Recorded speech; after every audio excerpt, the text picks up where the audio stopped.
I want you to picture um, just the quintessential picture-perfect English village. Oh, yeah. Like right out of a postcard. Exactly. Yeah. You know, you're walking down a narrow, winding country lane. There's a village pond, perfectly reflecting a cloudy sky. You've got quiet green fields stretching out on all sides and like an ancient stone church anchoring the whole scene. Right. It's tranquil, it's sleepy. It is. It's the kind of place where you look around and you safely assume absolutely nothing of global importance has ever happened. Right. It's the ultimate pastoral illusion. It feels entirely frozen in time, completely insulated from the chaos of the outside world. Well, we are going to completely shatter that tranquil image today. Yes, we are. Because the village you're picturing, it actually exists. It's a small dot on the map in Buckinghamshire called Hedgerley. And you sent us this incredible stack of local history research, articles, records, all about this specific place. I did, yeah. So our mission today for this deep dive is to dig into your sources and figure out how this tiny, unassuming dot managed to disproportionately impact major global events. Because it really did. It's wild. We are talking about a place that secretly helped win World War II, physically built royal palaces, and like somehow hosted a magical flying car. Which I think provides such a vital lens for looking at the past. Huh. We so often fall into the trap of thinking history only happens in capital cities. Yeah, in parliaments or on huge battlefields. Exactly. But history is layered right beneath our feet. So as we go through these sources, I want you, the listener, to pay close attention to the mechanics of history here. Notice how a location's specific geography and its natural resources fundamentally dictate its destiny across thousands of years. I mean, Hedgerley is an absolute masterclass in that dynamic. Right. And I actually want to start by looking at the sheer timeline we're dealing with here. Because people didn't just, stumble upon Hedgerley a few hundred years ago. Oh, not at all. The sources mention a discovery made back in 1880, right near the village boundary, with Stow Poges. Someone unearthed a late Bronze Age spearhead. Right. We're talking about a weapon dating from like 1,000 to 800 BC. But honestly, when I first read that, it felt a bit like generic historical trivia. Just a spearhead in a field. Yeah, exactly. Why does that actually matter to the story of the village? Well, it matters because of what a bronze weapon represented 3,000 years ago. I mean, a bronze spearhead wasn't like a modern pocket knife that someone just casually dropped. Right. Bronze was high tech. It was this incredibly valuable material that required complex trade networks just to acquire the copper and tin. Oh, I see. So it's not just a random hunting accident. Exactly. Finding a weapon of that caliber means this wasn't just untamed wilderness that people occasionally wandered through. It implies sustained, organized human activity. Okay, wow. Whether it was used for defense or high-level hunting, it proves that the landscape here was already actively utilized and contested 3 millennia ago. That completely reframes it. And if we jump ahead to the 11th century, that landscape utilization becomes, well, highly formalized. Yes, very much so. Your sources brought us to the Doomsday Book of 1086. And I always think of the Doomsday Book as like the world's most aggressive, archaic real estate audit. That is a very good way to describe it. Right. The Normans conquer England, and then they meticulously catalog every single thing of value to figure out who owes what in taxes. Yep.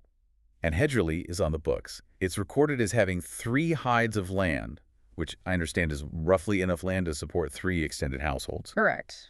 It's leased to a tenant named Leofwine, and, crucially, it features a functioning mill. Right. And the mill is the absolute centerpiece of that entry. If you want to understand how a community gains long-term historical traction, you look for the mill. Really? Just the mill? Oh, absolutely. In early medieval engineering, a water mill is a massive capital investment. It's essentially the medieval equivalent of building a centralized power plant. Wait, how so? Isn't it just grinding grain? I mean, what's the big deal? It is grinding grain, but think about the mechanism of the local economy. Before the mill, every household is grinding their own grain by hand with stones. Which sounds exhausting. It takes hours of grueling labor every single day just to survive. But when someone builds a water-powered mill, they monopolize that labor. I'll get it. Suddenly, all the local agricultural output flows through this one choke point. The miller takes a percentage of everyone's flour as a fee. So controlling the mill equals controlling the local economy. Exactly. It allows a community to generate a surplus. And where you have surplus, you get the concentration of wealth. Which perfectly explains a very strange artifact sitting in the Church of St. Mary the Virgin in Hedgerley today. The effigy. Yes. Inside, there is a 14th century wooden effigy of a knight, believed to be Sir Roger de Hedgerley. And the notes point out that wooden effigies from the 1300s are incredibly rare. Super rare, because wood usually rots or burns or gets eaten by beetles. Exactly. But Sir Roger is still there. Yeah. So I am guessing you're going to tell me that Sir Roger's fancy wooden carving was paid for by that concentrated wealth. Absolutely it was.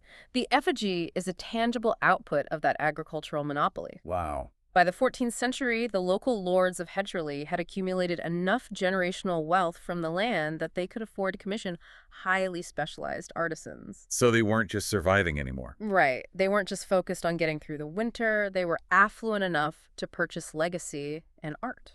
That's wild. But you know, agricultural wealth can only take a village so far.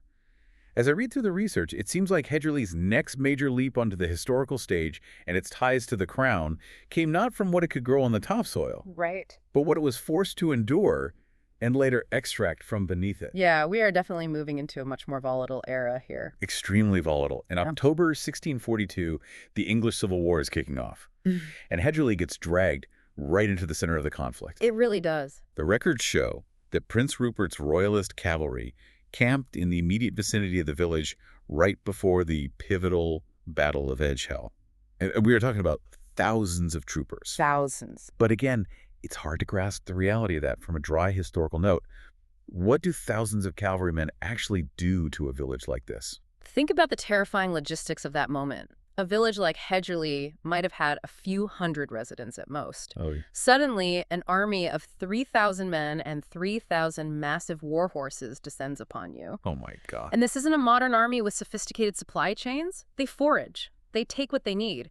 3,000 horses will consume an entire village's winter supply of oats, hay, and grain in a matter of days. That is horrifying for the locals. The soldiers will take the livestock, the firewood, the ale. It is an absolute localized apocalypse for the residents. It strips that pastoral illusion completely away and thrusts the village directly into the terror of national politics. And it seems like that visceral connection to the royalist cause really stuck around.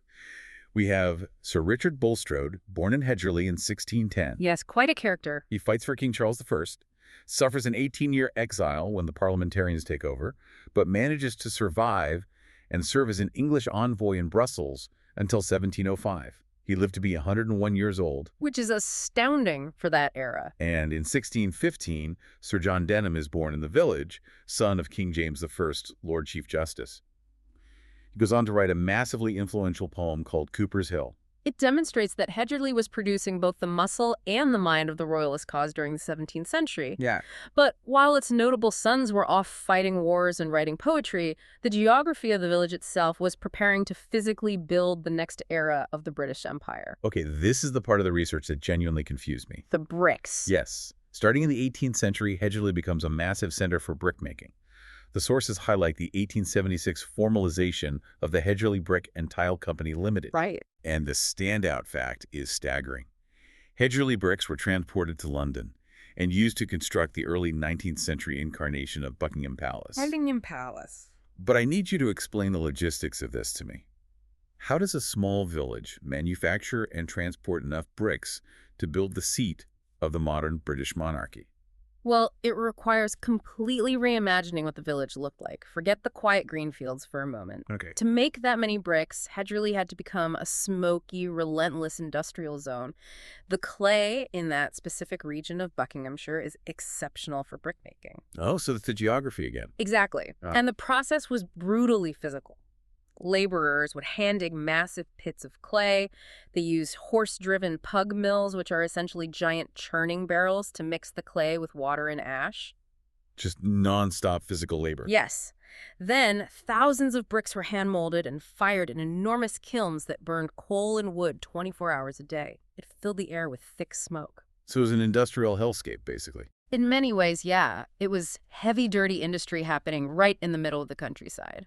And what about moving them? Right. Moving those bricks to London was a logistical marvel of the era.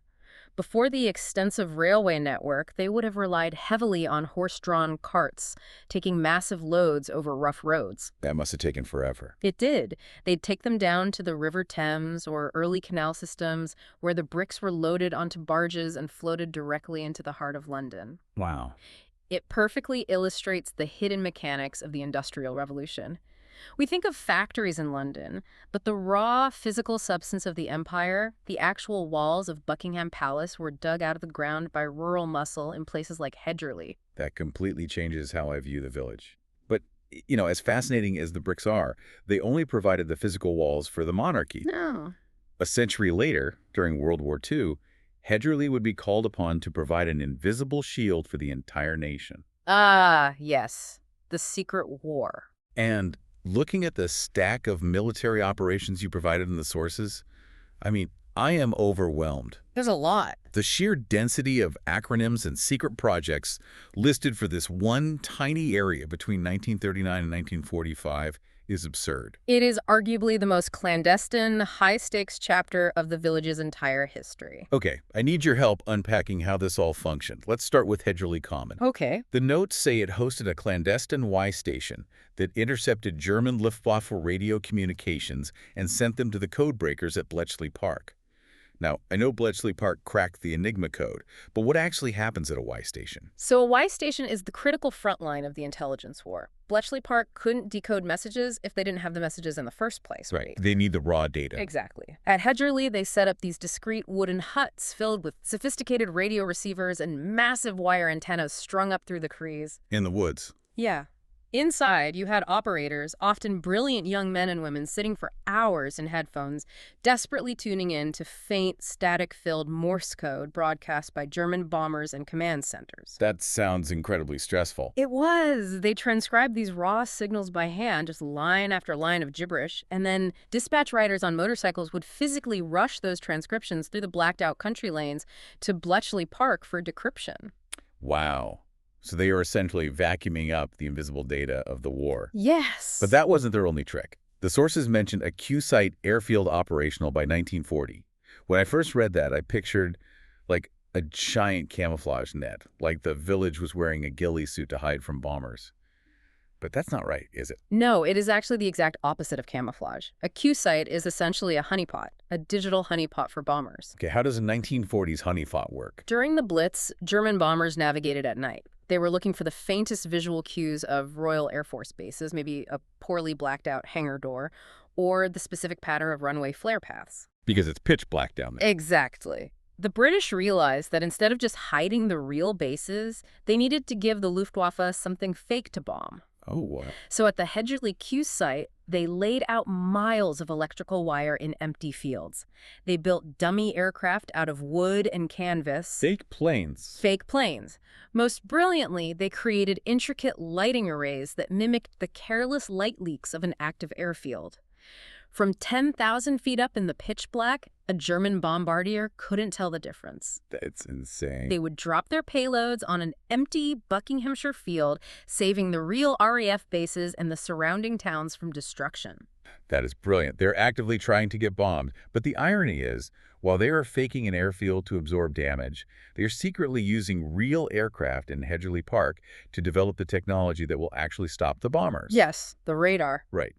The notes say that in 1940, the park served as a secret proving ground for the Telecommunications Research Establishment, or TRE. They were testing the AI MK4 radar system and the H2S ground mapping radar. I understand radar basically bounces signals off things, but how do these specific systems fit into a sleepy woodland estate? The TIC scientists were tackling the most urgent survival problems of the war. First, you have the AI MK4, which stands for Airborne Interception. Okay. Early radar required massive building-sized antennas on the coast. The scientists at Hedgerley were figuring out the mechanics of shrinking a radar transmitter and receiver down so it could fit inside the nose of a twin-engine Bristol Blenheim aircraft. Wow, making it mobile. Exactly. This allowed a British pilot flying in complete darkness to send out a radio wave, catch the bounce, and track a German bomber on a tiny cathode ray screen right in the cockpit. It completely changed night combat. And what about the H2S ground mapping radar? How is that different? H2S was arguably even more revolutionary. Instead of looking out for other planes, H2S pointed down at the Earth. It sent microwave pulses toward the ground. Wait, really? Down at the ground? Yes. The genius of it was that different surfaces, water, open fields, concrete cities, they bounce those radio waves back differently. Oh, I see where this is going. Water reflects the signal away, so it looks dark on the screen, while built-up cities scatter the signal back, making them glow bright. That's incredible. This meant a bomber crew flying in the clouds or at night could look at a screen and see a literal glowing mat of the coastline and the cities below them. Absolute magic for the 1940s. It was. And it was vital for the Battle of the Atlantic, allowing planes to spot German U-boats on the surface of the ocean at night. The technological leap happening in these manor houses is just staggering. But then the sources throw one more massive logistical curveball at us. Oh, the Canadians. Yes. From 1943 to 1944, Hedgerley Court and Park are requisitioned as a staging and training ground for elements of the 3rd Canadian Infantry Division, preparing for the D-Day landings. Thousands of troops. Right. I have to pause here. How on earth do you hide a Y station, advanced microwave radar testing, a decoy airfield getting bombed, and thousands of Canadian infantrymen in a village where everyone knows everyone's business? You enforce a level of security that is, frankly, hard to comprehend today. The Official Secrets Act was a terrifying piece of legislation, and the penalties for loose talk were severe. So everyone was just too scared to talk. Partially, yes. But practically speaking, the sprawling rural estates provided natural cover. The thick woods hid the Canadian encampments. The manor houses provided secure, walled-off environments for the scientists. So they were physically separated. Exactly. Yeah. The villagers knew things were happening, of course. They saw the Canadians, they heard the planes, but the compartmentalization was flawless. Get it. The local farmer might know there were troops in the woods, but he had absolutely no idea that the guy in the hut down the road was bouncing microwaves off the earth to find submarines. It is a localized microcosm of the entire war effort. Intelligence, deception, technological innovation, and brute force, all just stacked on top of each other. It really is. But what blows my mind is the psychological pivot that happens next. Because Hedgerley got so good at visual deception with the Q-Site dummy airfield, it somehow became the perfect canvas for the British film industry. It is one of the most fascinating transitions in the village's history. I mean, from a staging ground for global conflict to a literal staging ground for movie magic. Right in the middle of the war, in 1942, Ealing Studios decides to film a propaganda movie called Went the Day Well. Ah, yeah. It's a fictional story about a German paratrooper invasion of a quiet English village. The studio alters the local buildings in Hedgerley to look like the fictional village, and they actually recruit the locals to be extras in the film. Which is just surreal. I cannot wrap my head around it. You're living in Hedgerley in 1942. Yeah. You're keeping your mouth shut about the real Canadian troops in your woods. You are hoping the fake airfield down the road tricks the real bombers flying overhead. Yeah. And then a film director tells you to run, screaming from actors dressed as fake Germans. It perfectly captures the psychological duality the British public was navigating. The government was utilizing fiction cinema and propaganda to mentally prepare the populace for the worst-case scenario and steal their resolve. Yeah. They were asking the villagers to act out their deepest nightmares on camera, while simultaneously, behind the locked doors of the local manor house, developing the actual microwave radar science needed to ensure that nightmare never became a reality. Wow. And once that cinematic seal was broken, the film crews kept coming back. But thankfully, the tone shifted drastically after the war. Very drastically. According to the research, in 1967 and 1968, director Ken Hughes brought a crew to Hedgerley Dean to shoot the iconic musical fantasy Chitty Chitty Bang Bang. Which is quite the tonal whiplash from simulating a Nazi invasion. Just a little bit. You suddenly have Dick Van Dyke and Sally Ann House singing and filming key scenes with a magical flying car and the very same tranquil lanes that once hid D-Day troops. It's amazing. The sources point out that Hedgerley Green, specifically the village pond, was used for the famous scene where Truly Scrumptious's car plunges off the road and into the water. That transition speaks volumes about post-war recovery. Hedgerley went from a crucible of desperate, clandestine national survival to a place of vibrant cultural whimsy. Yeah. The village's aesthetic, that exact pastoral illusion we described at the very beginning of this discussion, it was co-opted by filmmakers to sell a joyful fantasy to a global audience. When you step back and view the entire timeline we just covered, it's almost dizzying. It is a lot to take in. This one tiny Buckinghamshire village is a compressed mirror for human history. You start with the high-tech survival tool of a Bronze Age spearhead. You move to the economic monopoly of a medieval watermill. Yeah. You extract the raw physical clay to build the seed of the British Empire. You intercept enemy codes. You build honeypot airfields to trick bombers. You invent radar that maps the Earth in the dark. Yeah. Well, and finally, you crash a magical car into the village pond. Which is exactly why I want to put a challenge directly to you, the listener. Okay. The next time you look out your own window or walk down the street of your own seemingly quiet neighborhood, ask yourself what is actually beneath your feet. I love that. If a tiny dot on the map in Buckinghamshire can contain thousands of years of world-altering history, what layers are buried where you live, what secret wartime innovations were happening in the basements downtown, what vital resources were extracted from your local Earth, what cinematic illusions were filmed on your corner. It makes you realize that no place is truly blank. Yeah, Every quiet field has a resume. it does. And I want to leave you with one final thought to mull over based on the sources you provided. Let's hear it. When we look at Hedgerley's history, particularly its genius for building fake dummy airfields to trick the Luftwaffe, and its later ability to transform into movie sets for fictional invasions and flying cars, it raises a profound question about how legacy is formed. Does a place carve its name into history solely because of the solid, undeniable reality of what is physically there? Or does a place make history because of what people are able to brilliantly, convincingly pretend is there? That is an incredible question to walk away with. We started this deep dive by picturing that tranquil, sleepy village pond, safely assuming nothing of consequence ever happens there. Now, every time I picture it, all I'm going to see are submerged vintage cars, invisible radar waves bouncing off the water, and the reflection of 3,000 years of human ingenuity. That wraps up today's deep dive. Thank you for sharing these phenomenal sources with us, and keep questioning what is hidden right beneath your feet.